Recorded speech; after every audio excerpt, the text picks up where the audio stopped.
Hello aspirants, UP PCS 2024 के interview schedule हो चुके हैं। 16 फरवरी से इंटरव्यू स्टार्ट हैं और 20 मार्च तक जो है ये जाएंगे। तो इसमें जो है इंटरव्यू गाइडेंस की बहुत ज़्यादा ज़रूरत इस समय बच्चे सर्च करते हैं और बहुत ज़्यादा मेरे पास कॉल भी आ रहे हैं कि सर कुछ बता दीजिए इंटरव्यू के लिए। तो मैंने सोचा इसको वीडियो के माध्यम से बताया जाए ताकि सभी को पता चल जाए और सोशल मीडिया प्लेटफॉर्म पे पड़ा रहेगा तो उनके यूज़ में भी आएगा जो बच्चे सेलेक्ट हुए हैं, और जो नहीं हुए हैं फ्यूचर में आगे ऐसी स्थिति में पहुंचेंगे तो उनके काम भी आएगा।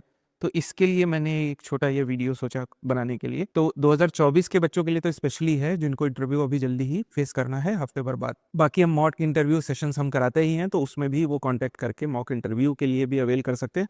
वहाँ पे ये सारी चीज़ें और डिटेल में बताई जाती हैं बच्चे को आफ्टर उसका इंटरव्यू होने के बाद कि किसके में क्या कमी है। बाकी जब आप एक इंटरव्यू में जाते हैं तो जो पहली चीज़ नोटिस होती है आपकी वो है आपका ड्रेस। जो ड्रेस आप पहन के जाते हैं वही पहला एक इम्प्रेशन आपका डालती है। तो इसलिए ड्रेस का बहुत बड़ा रोल है पहले नंबर पे, इसीलिए मैंने ड्रेस लिखा हुआ है। जब ड्रेस में आप मेल के ड्रेस की बात करेंगे तो मेल कैंडिडेट्स जो होते हैं उनको फॉर्मल सूट्स जो है प्रेफर करना चाहिए टाई के साथ। टाई लगी हुई होनी चाहिए, फॉर्मल सूट होना चाहिए। एक कलर ब्लैक कलर, देखिए प्योरली ब्लैक कलर को अवॉइड करिए क्योंकि वो काफ़ी आंखों में चुभता है, जैसे ब्लैक है या प्योर वाइट है। तो इसलिए थोड़े से ऐसे कलर होने चाहिए जैसे नेवी या ग्रे कलर, इस तरह के आप कलर को चूज कर सकते हैं। इस कलर का सूट आप कैरी कर सकते हैं। उसमें एक कोऑर्डिनेशन बनाइएगा शर्ट का, अच्छी शर्ट होनी चाहिए जो उसके साथ कोऑर्डिनेट करे। ऐसा ना हो कि जिस कलर का सूट है उसी कलर की शर्ट पहन ली आपने, एक कॉन्ट्रास्ट बनना चाहिए उसका। फिर उसके बाद टाई बहुत इंपॉर्टेंट हो जाती है। टाई का नॉट कैसे बंधा हुआ है, टाई का नॉट सही है। वो कैजुअल वाले नॉट आजकल जो बनते हैं और जो नैरो टाई होती है आजकल वो नहीं चलेगी, फॉर्मल टाई होनी चाहिए जो ब्रॉड होती है। टाई का नॉट अगर आपको बांधने नहीं आता है तो आप किसी अच्छे व्यक्ति से जिसको आता हो उससे उस नॉट को बंधवा ले या तो सीख लें बांधना। क्योंकि वो जो कैजुअल नॉट आजकल देखते हैं ना कैजुअल वियर में, उस तरह का नॉट नहीं चलेगा, फॉर्मल नॉट होना चाहिए टाई का। आप ठीक है, तो ये बहुत ज़रूरी है। बेल्ट और जो आपके बेल्ट और जो शूज़ होने चाहिए वो मैचिंग होने चाहिए। ऐसा नहीं बेल्ट का कलर कुछ और है और शूज़ का कलर कुछ और है।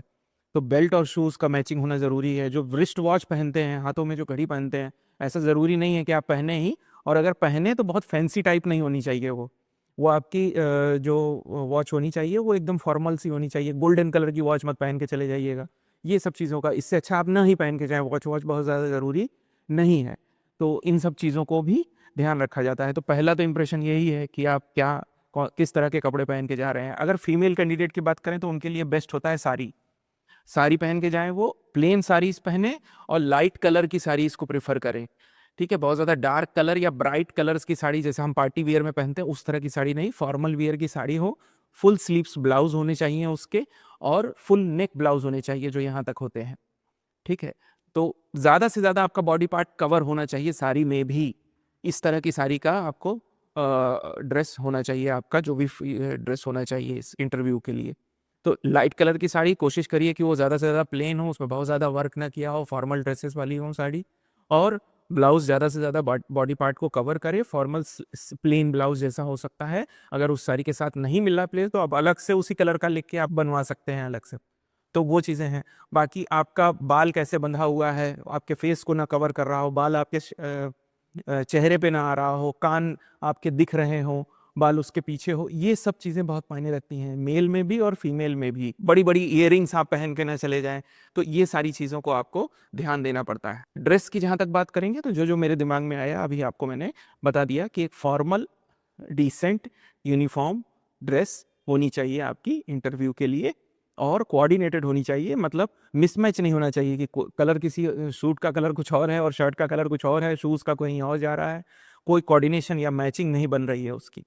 तो वो एट द टाइम आप किसी अपने बड़े से भी सलाह ले सकते हैं जो इस चीज़ में अच्छे हों, कि ये मैचिंग बन रहा है कि नहीं बन रहा है। कभी कभी क्या होता है हमारी चॉइस उस तरह की अच्छी नहीं होती, जो घर में कोई और होता है या फ्रेंड सर्किल में जो अच्छा बता पाता है इन चीज़ों को। तो ये तो हो गई ड्रेस की बात।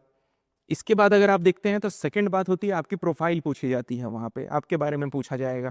तो सबसे पहले तो आपका अपना नाम, अगर आपका वो पूछते हैं और नाम का मतलब पूछते हैं तो वो आपको पता होना चाहिए। तो आपके नेम्स का अगर कोई सेंस बनता है, ठीक है, तो उस नाम का मतलब आपको पता होना चाहिए। आप ही के नाम का कोई ऐसा व्यक्ति है जो बहुत प्रसिद्ध है, फेमस है, तो उसके बारे में भी आपको पता होना चाहिए कि आप ही के नाम से एक सेकंड पर्सन ऐसा एग्जिस्ट करता था या करता है जो बहुत फेमस है। वो चीज़ें आपको पता होनी चाहिए। आपकी डेट ऑफ बर्थ देखिए डेट ऑफ बर्थ तो सबको पता होती है, लेकिन अगर वो डेट ऑफ बर्थ किसी से कॉन्साइड कर रही है, कोई ऐसी घटना उस दिन हुई है जिस दिन आप पैदा हुए, सेम डेट में, ठीक है, जैसे 1 जनवरी तो नया साल है, उसी दिन न्यू ईयर मनाते हैं लोग, तो इसलिए वो डेट अगर ऐसी कोई डेट है या उसके आगे पीछे कुछ ऐसा है तो उस बात के बारे में भी आपको पता होना चाहिए, वो आप इजीली पता कर सकते हैं, ये हर जगह आपका काम आएगा। फिर उसके बाद आता है आपका होम टाउन, आप जिस डिस्ट्रिक्ट से बिलोंग करते हैं, अगर वो किसी चीज़ के लिए फेमस है या कोई ऐसा अचीवमेंट उसने अचीव किया है रिसेंटली में, या गवर्नमेंट ने उसके लिए कोई, यूपी गवर्नमेंट ने उसके लिए कोई एक पॉलिसी स्पेसिफिक उसी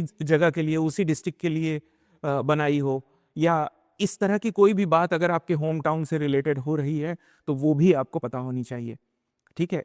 अगर किसी तरह का वो फूड के मामले में फेमस हो, कोई डिश वहाँ की बहुत बड़ी फेमस है, दुनिया में जानी जाती है, किसी चीज़ के लिए फेमस है, किसी प्लेस के लिए फेमस है, कोई मैन्युफैक्चरिंग इस तरह की वहाँ पे होती है जो ऑल ओवर इंडिया कहीं नहीं होती, तो उस तरह से, जैसे बनारस है तो बनारसी साड़ी के लिए फेमस है, तो उस तरह से क्वेश्चन वहाँ से अराइज हो सकते हैं, तो उसका भी एक जानकारी आप लेके जाएं। और आपकी जो लेटेस्ट क्वालिफिकेशन होती है अक्सर उससे क्वेश्चन पूछे जाते हैं, मतलब जैसे आपने पीजी कर रखा है तो पीजी जिस सब्जेक्ट से किया हुआ है वहां से पूछेगा, अगर पीजी नहीं कर रखा है तो ग्रेजुएशन जहां से किया था उसके बारे में पूछ सकता है, उसमें अगर कोई स्पेसिफिकेशन है, जैसे बीएससी है, बीए है, बीटेक कर रखा है आपने, या आपने एमबीबीएस कर रखा है तो आप डॉक्टर हैं, तो वहां से आपसे पूछा जा सकता है। ये भी पूछा जा सकता है कि आप उस फील्ड को छोड़ के इसमें क्यों स्विच कर रहे हैं, तो इस तरह के जवाबों का आंसर देने के लिए भी आपको तैयार रहना चाहिए, ज्यादातर यही पूछते हैं, बहुत बैक में नहीं जाते, ठीक है। अगर आपने कुछ अचीव कर रखा है, कुछ स्पेशल अचीवमेंट्स भी हैं आपके, तो आप वो भी बता सकते हैं, लेकिन फिर उसमें आपको डिटेल्स पता होनी चाहिए कि अगर वो उससे कोई क्वेश्चन अराइज करे तो आप उसको बता सकें, ठीक है। अब ये तो हो गई प्रोफाइल की बात। तीसरा आता है स्ट्रेंथ एंड वीकनेसेस, बहुत पूछा जाता है आपका, जैसे आपके पॉजिटिव और निगेटिव पूछे जाते हैं, वही मतलब है स्ट्रेंथ और वीकनेस का भी, तो उसमें आप क्या बताएंगे। देखिए ये थोड़ा सा कॉम्प्लिकेटेड है, बहुत सारी ऐसी स्ट्रेंथ भी होती हैं जो नहीं बतानी चाहिए, और बहुत सारी ऐसी वीकनेसेस भी होती हैं जो नहीं बतानी चाहिए, ठीक है। हमें बताना क्या चाहिए, जैसे आप बता सकते हैं कि हमारा एम्पैथी, ऑब्जेक्टिविटी, टीम वर्क है मेरे में, इन सब चीज़ों को आप बता सकते हैं, लेकिन फिजिकल फिट्स हैं, जैसे मतलब आप बहुत कूदते फांदते रहते हैं तो उसका कोई रेलेवेंस बहुत ज़्यादा ऐसा है नहीं, तो आप उसको नहीं, वो एक्चुअली में क्या चेक करना चाहते हैं, मतलब ऐसा स्ट्रेंथ बताइए जो उनके जॉब से, जिसके लिए आप इंटरव्यू देने आए हैं वहाँ पे रिलेट कर रहा, जैसे इस तरह के स्ट्रेंथ बताइए जो आप, कि आप प्रेशर सिचुएशन में भी अच्छा काम कर सकते हैं, पैनिक नहीं होते, ये सारी तरह की बातें अगर आप बताते हैं तो वो आपके स्ट्रेंथ में गिनी जाएंगी। आपके अंदर टीम वर्क वाली एबिलिटी है, कई लोगों के साथ मिलकर आप काम कर सकते हैं, ठीक है। उसी तरह वीकनेस में अगर आप बताएं तो ओवर एनालिटिकल हैं आप, जैसे ज़्यादा सोचते हैं, ज़्यादा थिंक करते हैं, ज़्यादा डीप में चले जाते हैं एनालिसिस में, ये आप बता सकते हैं। फिर आप कोई स्पेसिफिक स्किल गैप है आपको, जैसे आपको ड्राइविंग नहीं आती, उसकी वजह से बहुत दिक्कत होती है आपको, ठीक है, तो इस तरह का स्पेसिफिक स्किल गैप आप बता सकते हैं। लेकिन लेजीनेस जैसे है, जैसे टेम्पर है, टेम्परामेंट है, शॉर्ट टेम्पर्ड है, इस तरह की चीज़ों को ना बताएं, क्योंकि लेजी आप हैं तो वो तो हर जो भी काम आप करेंगे वहाँ लेजीनेस शो करेंगे, तो इस तरह की निगेटिव अपने वीकनेसेस को ना बताएं, और जनरलाइज ना बताएं, स्पेसिफिक टू द पॉइंट बताने का प्रयास करें, और अपने जो भी आप स्ट्रेंथ बताएंगे उसको प्रूव भी करिए साथ में, उसके साथ एक चीज़ ऐसी बताइए जो आपने की हो, जो उस तरह की स्ट्रेंथ को बता रही हो। जैसे आपने कहा मैं टीम वर्क करता हूँ, तो आप बताइए कि कॉलेज डेज में मैं जो कल्चरल इवेंट्स होते थे उसको ऑर्गेनाइज करने के लिए कोऑर्डिनेटर या ऑर्गेनाइजिंग टीम में रहता था, ऑर्गेनाइज करता था। ऐसे हवा में केवल बता देने से नहीं होगा, आपको उसको साबित भी करना होगा ना, तो कुछ ऐसा इंसिडेंट्स आप बताएंगे जो आपके डिटेल्ड एप्लीकेशन फॉर्म में भी होगा, ठीक है, या आपकी हॉबी उससे रिलेट कर रही होगी, जो उस चीज़ को थोड़ा सा वजन दे और उस चीज़ को सिद्ध करे कि हाँ जो आप कह रहे हैं वो सही है, क्योंकि इस तरह के काम आपने बैक में किए हैं। उसी तरह से वीकनेस पे भी आता है कि आप बताएंगे कि जैसे मान लीजिए आपने बताया कि मैं पब्लिक स्पीकिंग में बहुत अच्छा नहीं हूँ, लोगों से जल्दी मिलता जुलता नहीं हूँ या घुलता मिलता नहीं हूँ, जल्दी दोस्त नहीं बनाता, तो वो चीज़ें आप बताएंगे, लेकिन आप उसके साथ बताइए कि आप इससे ओवरकम करने के लिए क्या कर रहे हैं वीकनेस के साथ। लेकिन मैं अब जो है ज़्यादा लोगों से मिलता हूँ ताकि मैं उनसे इंटरेक्ट कर सकूँ, तो मेरी ये वीकनेस दूर हो, या मैं आईने के सामने खड़े होकर बातें करता हूँ ताकि ये मेरी वीकनेस दूर हो, मैं लोगों के सामने ज़्यादा बोल नहीं पाता हूँ, तो उस चीज़ को दूर करने के लिए आप क्या कर रहे हैं, वीकनेस में ये बताइए, और स्ट्रेंथ में ऐसी चीज़ बताइए जो आप कर चुके हैं और वो आपके स्ट्रेंथ को सपोर्ट करती हो। इस तरह से आप बताएंगे, तब स्ट्रेंथ एंड वीकनेस में आपको अच्छा स्कोर मिलेगा जब पूछा जाएगा। अब इसके अलावा देखिए, अगर आप फिर सबसे इंपॉर्टेंट आता है हॉबीज़, हॉबीज़ पे वो पूछते हैं। कई बार क्या होता है कि आपकी एजुकेशनल क्वालिफिकेशन, आपके स्ट्रेंथ वीकनेस, इन्हीं पर बात रह जाती है, हॉबीज़ तक बात नहीं आती है। अगर हॉबीज़ तक बात आती है तो हॉबीज़ हमेशा सही बतानी चाहिए, मन गढ़ंत अपने मन से नहीं बतानी चाहिए, क्योंकि वो हॉबीज़ से आपके क्वेश्चन पूछेंगे और बहुत डीप तक पूछेंगे। तो हॉबी ऐसी बताइए जिसमें आप अंदर, अगर उससे क्वेश्चन पूछा जा रहा है तो आप बता सके। जैसे आपने कहा हॉबी मेरी क्रिकेट है, तो क्रिकेट के रूल्स के बारे में पूछा जा सकता है, उससे आपको अपडेटेड होना चाहिए। क्रिकेट के इंपॉर्टेंट इंसिडेंसेस के बारे में पूछा जा सकता है, ऐसी इंपॉर्टेंट घटनाएं जो हुई हैं क्रिकेट में जिसमें इंडिया को कोई अचीवमेंट मिला है, उसके बारे में पूछा जा सकता है, तो वो आपको पता होनी चाहिए। ठीक है, अगर आप कुकिंग पूछ रहे हैं तो कोई आपसे डिश भी पूछी जा सकती है कि क्या फेवरेट डिश है आपकी, ठीक है, कौन सा क्विजीन आपको पसंद है, तो उस सब के लिए भी आपको तैयार रहना पड़ेगा। इसलिए बनाया मनगढ़ंत जो रट के आप बताएंगे तो वो पकड़ में आ जाएगा। इसलिए रटी वाली चीज़ों को, जैसे मैं आपको बता रहा हूँ तो जो मैं लिख रखा हूँ सेम आप उसी को कॉपी पेस्ट करके अगर वहाँ रटा हुआ बताएंगे तो आप पकड़ में आ जाएंगे। 20 मिनट आधे घंटे का इंटरव्यू होता है, इतने लोग एक्सपीरियंस हो बैठे होते हैं कि वो आपको 2 मिनट में पकड़ लेंगे कि आप ये चीज़ रट के आए हैं इसलिए बोल रहे हैं। ठीक है, तो मगिंग नहीं काम करेगा, ईमानदारी। देखिए पहली चीज़ वो क्या चेक कर रहे हैं, ऑनेस्टी आपकी ना। तो इंटरव्यू में ही अगर आप ऑनेस्ट नहीं रहेंगे तो वो कैसे उम्मीद कर सकते हैं कि आप आगे ऑनेस्ट रहेंगे। वैसे आगे की भी गारंटी नहीं होती है, लेकिन एटलीस्ट इंटरव्यू में तो आपको ऑनेस्ट रहना ही पड़ेगा ना।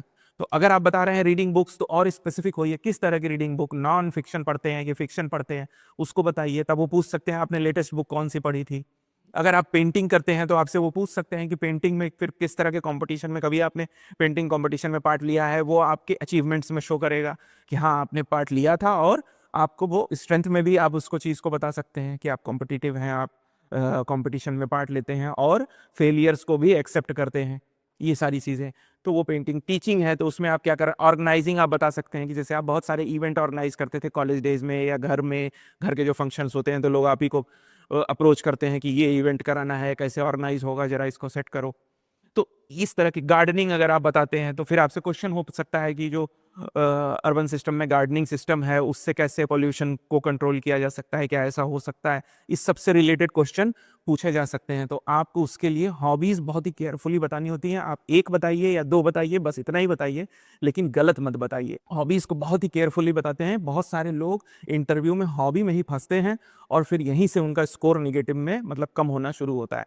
ठीक है, तो हॉबीज अगर आप अच्छे से बता ले गए और चीज़ें ईमानदारी से बताई आपने, ऑनेस्टी के साथ, तो आपको हॉबीज में भी अच्छा स्कोर मिलेगा। तो एक तो ये है। इसके बाद देखिए सबसे इंपॉर्टेंट जो आता है वो आता है करंट अफेयर। हॉबीज के बाद जो इंपॉर्टेंट चीज है वो है करंट अफेयर। कई बार इंटरव्यू की शुरुआत में ही लोगों का सवाल, पहला क्वेश्चन ही उनका करंट अफेयर से रिलेटेड होता है। और करंट अफेयर में बच्चे मुझसे पूछते हैं कि कब तक का, तो लास्ट के 2 महीनों का तो जरूर रखिए। जैसे आप फरवरी में इंटरव्यू दे रहे हैं तो आपको दिसंबर जनवरी की घटनाओं के बारे में पता होना चाहिए। फरवरी में जो घटनाएं चल रही है वो तो पता होनी ही चाहिए, दिसंबर और जनवरी दोनों पता होना चाहिए आपको। तो अगर आपका इंटरव्यू फेब में है तो लास्ट के 2 मंथ का करंट अफेयर आपको पता होना चाहिए। ज्यादातर इंटरनेशनल रिलेशन और इंटरनल सिक्योरिटी वाले जो पोर्शंस होते हैं उन पर क्वेश्चन ज्यादा आते हैं। जैसे मणिपुर का इंसिडेंस है, नॉर्थ ईस्ट में जो इश्यूज चल रहे हैं वो हैं, इंटरनेशनल इश्यूज हैं तो उसमें इकोनॉमिकल इश्यूज भी हैं, टेरिफ वाला केस है, अमेरिका के साथ जो ट्रेड डील है, यूरोप के साथ जो ट्रेड डील है वो कैसे बेनिफिट कर रही है, क्या नुकसान कर रही है। पॉल्यूशन एक बड़ी समस्या है, उसके लिए ग्लोबली हमको कहा जा रहा है कि इंडिया में पॉल्यूशन बहुत ज़्यादा हो गया है। दिल्ली की सिचुएशन आप देख रहे हैं, एयर क्वालिटी इंडेक्स बढ़ रहा है। तो ये सारे ऐसे इश्यूज हैं जिससे जो ग्लोबली इंडिया की छवि को इम्पैक्ट कर रहे हैं। ठीक है, तो इन सारे इश्यूज पे क्वेश्चन वो करंट अफेयर में पूछेंगे ही। और अगर आप सोर्स मुझसे पूछें कि बेस्ट सोर्स क्या होगा, तो न्यूज़पेपर ही सबसे बेस्ट सोर्स होते हैं। न्यूज़पेपर्स, न्यूज़पेपर अगर आप रेगुलरली पढ़ रहे हैं, अच्छे न्यूज़पेपर जैसे इंडियन एक्सप्रेस, द हिंदू, ठीक है, जनसत्ता, दैनिक जागरण का राष्ट्रीय संस्करण जिसमें केवल एडवर्टीजमेंट ना आती हो, न्यूज़ आते हो, और उसमें भी न्यूज़पेपर में भी जो एडिटोरियल वाले पोर्शंस होते हैं ना वो आपको एक थोड़ा सा अच्छा समझ भी देते हैं कई बार किसी टॉपिक के बारे में। तो आप वहाँ बता सकते हैं क्योंकि वहाँ डिस्कस होगा, आप कुछ बताएंगे फिर और क्वेश्चन होगा उस टॉपिक पे, फिर और होगा। तो एक ही टॉपिक से 4-5 क्वेश्चन हो सकते हैं। अगला क्वेश्चन आप ही देते हैं, जो आप जवाब देते हैं उसी से जुड़ा हुआ एक अगला क्वेश्चन होता है। तो इसलिए आप रट के करंट अफेयर भी वहाँ नहीं कर पाएंगे। एक समझ होनी चाहिए करंट अफेयर की, इंटरलिंकिंग होनी चाहिए। इसीलिए मैं लास्ट के 2 महीने कह रहा हूँ कि 2 महीने में जो घटनाएं हुई हैं वो आपको पता होनी चाहिए। करंट अफेयर भी बहुत इंपॉर्टेंट है। तो अगर आपका इंटरव्यू लाइनअप है तो आज से न्यूज़पेपर तो पढ़ना शुरू कर दीजिए, बैक डेट के भी उठा के पढ़िए। आजकल तो सब कुछ ऑनलाइन ई-पीडीएफ, ई-पेपर के फॉर्म में मिला हुआ है। इंपॉर्टेंट आर्टिकल्स को वहाँ से भी पढ़िए, उसकी एक समझ आपको डेवलप होनी चाहिए। इसके बाद जो लास्ट है, कभी कई बार पूछा जाता है, वो आपके एथिकल जो एथिक्स आप पढ़ते हैं पेपर 4 में, क्योंकि ये आपने पढ़ा हुआ है, तो वहाँ से भी क्वेश्चन पूछे जाते हैं कि आपके एथिक्स को चेक करने के लिए, आपके ऑनेस्टी को चेक करने के लिए कि आप इस सिचुएशन में हैं तो क्या करेंगे? अगर आपने किसी को ब्राइड लेते पकड़ लिया है तो क्या करेंगे? वो आपका रिलेटिव है तो क्या करेंगे? तो इस तरह के क्वेश्चन भी पूछे जाते हैं। वो आपने जीएस पेपर 4 में बखूबी पढ़ा होगा। अगर आप इस स्टेज तक पहुंचे हैं, वहीं से आपको वो समझ मिल जाएगी कि उसका आंसर कैसे करना है। आंसर हमेशा प्रैक्टिकली सोच के करिएगा। वो आंसर प्रैक्टिकल होना चाहिए, मनगढ़ंत नहीं होना चाहिए कि नहीं, मैं आपसे पूछा जा रहा है कि आपको डाकुओं ने घेर लिया और आपको सरेंडर करने को कह रहे हैं, तो आप करेंगे कि नहीं? तो आप कहेंगे नहीं, मैं शहीद हो जाऊंगा। तो ये एक सही जवाब और प्रैक्टिकल जवाब नहीं है। अगर आप अकेले हैं और आपको कई लोगों ने घेर लिया है जिनके पास गन्स हैं, तो जाहिर सी बात है आप जो वो कहेंगे वही करेंगे। तो प्रैक्टिकल आंसर होना चाहिए, ना कि फिल्मी और मनगढ़ंत। तो वैसा नहीं होना चाहिए, प्रैक्टिकल आंसर होना चाहिए। प्रैक्टिकल सोचने वाला व्यक्ति ही उनको चाहिए उस कुर्सी पे। तो इस तरह से आंसर दीजिएगा।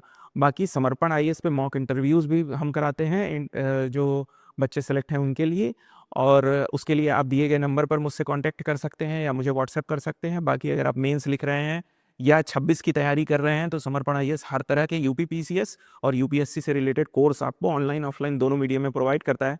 जिस चीज़ के लिए भी आप समर्पण आईएएस से जुड़ के तैयारी करना चाहते हैं, वो आप कर सकते हैं। डिटेल के लिए कॉन्टैक्ट नंबर सेम है, वेबसाइट सेम है। बहुत बहुत धन्यवाद। ज्वाइन करें समर्पण आईएएस लखनऊ, जहां सक्सेस का भरोसा हर स्टूडेंट के साथ।